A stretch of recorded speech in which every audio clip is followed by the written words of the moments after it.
আমাদের ডিভোর্স হয়েছে আজকে দুপুরে। সন্ধ্যায় আমি শুনলাম আমার হাজবেন্ডের প্রেমের বিয়ে হচ্ছে তার এক্সের সাথে। তার বাড়ির একদম পাশেই ছিল তার এক্সের বাড়ি। কিছুদিন পর জানতে পারলাম আমাকে ডিভোর্স দেওয়ার 2 দিন আগেই ওদের বিয়ে দিয়েছে ওর বোন। এই কথাটা শোনার পর আমার গা হাত পা অনেক কাঁপতেছিল। আমি একদম জায়গায় স্তব্ধ হয়ে রইলাম। এমনিতেও শরীরটা আগে থেকেই অসুস্থ ছিল। আমার শরীরের এমন অবস্থা দেখে উপায় না পেয়ে আমার ফ্যামিলি ডাক্তার আনলো, স্যালাইন দিল। রাত 1টার দিকে হাতে স্যালাইন নিয়ে ফেসবুকে ঢুকলাম, দেখলাম আমার ব্লাউজ, আমার বেনারসি পরে বউ সেজেছে তার এক্স। আমার এক্স হাজবেন্ডের মন আজ অনেক খুশি, কারণ বউটা যেমন সুন্দরী, তারপর আজকে তাদের বিয়ে। একটার পর একটা ছবি নতুন নতুন আপলোড দিয়েই যাচ্ছে তার ফেসবুকে। এমনিতেই হাতে স্যালাইন দেওয়া ছিল। তারপর এই সমস্ত দৃশ্য দেখে আমার দুনিয়া একদম অন্ধকার হয়ে আসতেছিল। এরপরে 2 দিন 2 রাত আমি এক ফোঁটাও ঘুমাতে পারিনি, আর বাচ্চাটাকেও সামলাতে পারতেছিলাম না। 3 দিন পর আমার ফুপুরা এসে আমার কোল থেকে আমার বাবুকে নিয়ে গেল, কারণ এই অবস্থায় আমি একদমই আমার বাবুর টেক কেয়ার করতে পারতেছিলাম না। সারাদিন অনেক ডিপ্রেশনে থাকতাম। আমি আমাদের গ্রামেই ছিলাম। দুপুরে আমার হাজবেন্ড ওর নতুন বউকে নিয়ে মামার বাড়িতে ঘুরতে এসেছে।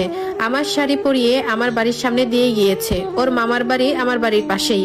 ওরা প্রায় 3-4 দিন ছিল, কিন্তু আমার ফ্যামিলি কোনোভাবেই আমাকে জানতে দেয়নি যে ওরা এই গ্রামে এসেছে। কতদিন যে ঠিক মতো খায়নি, ঘুমায়নি, গোসল করেনি এটা আমি বলতে পারবো না। খালি মনে হতো আমার গোছানো সংসার এখন অন্য কেউ ভোগ করতেছে।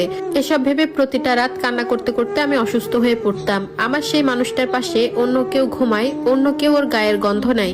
দিন দিন প্রচুর শরীর খারাপ হয়ে গেল এসব ভাবতে ভাবতে। আমাকে এখন দেখলে মনে হয় 50-60 বছর বয়সী এক মহিলা। জানো আপু, যতই রাত বাড়তো আমাদের ডিভোর্স হয়েছে আজকে দুপুরে। সন্ধ্যায় আমি শুনলাম আমার হাজবেন্ডের প্রেমের বিয়ে হচ্ছে তার এক্সের সাথে। তার বাড়ির একদম পাশেই ছিল তার এক্সের বাড়ি। কিছুদিন পর জানতে পারলাম আমাকে ডিভোর্স দেওয়ার 2 দিন আগেই ওদের বিয়ে দিয়েছে ওর বোন। এই কথাটা শোনার পর আমার গা হাত পা অনেক কাঁপতেছিল। আমি একদম জায়গায় স্তব্ধ হয়ে রইলাম। এমনিতেও শরীরটা আগে থেকেই অসুস্থ ছিল। আমার শরীরের এমন অবস্থা দেখে উপায় না পেয়ে আমার ফ্যামিলি ডাক্তার আনলো, স্যালাইন দিল। রাত 1টার দিকে হাতে স্যালাইন নিয়ে ফেসবুকে ঢুকলাম, দেখলাম আমার ব্লাউজ, আমার বেনারসি পরে বউ সেজেছে তার এক্স। আমার এক্স হাজবেন্ডের মন আজ অনেক খুশি, কারণ বউটা যেমন সুন্দরী, তারপর আজকে তাদের বিয়ে। একটার পর একটা ছবি নতুন নতুন আপলোড দিয়েই যাচ্ছে তার ফেসবুকে। এমনিতেই হাতে স্যালাইন দেওয়া ছিল। তারপর এই সমস্ত দৃশ্য দেখে আমার দুনিয়া একদম অন্ধকার হয়ে আসতেছিল। এরপরে 2 দিন 2 রাত আমি এক ফোঁটাও ঘুমাতে পারিনি, আর বাচ্চাটাকেও সামলাতে পারতেছিলাম না। 3 দিন পর আমার ফুপুরা এসে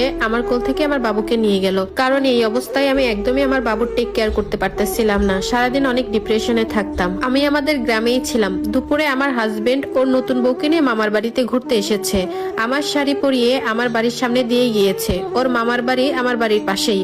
ওরা প্রায় 3-4 দিন ছিল, কিন্তু আমার ফ্যামিলি কোনোভাবেই আমাকে জানতে দেয়নি যে ওরা এই গ্রামে এসেছে। কতদিন যে ঠিক মতো খায়নি, ঘুমায়নি, গোসল করেনি এটা আমি বলতে পারবো না। খালি মনে হতো আমার গোছানো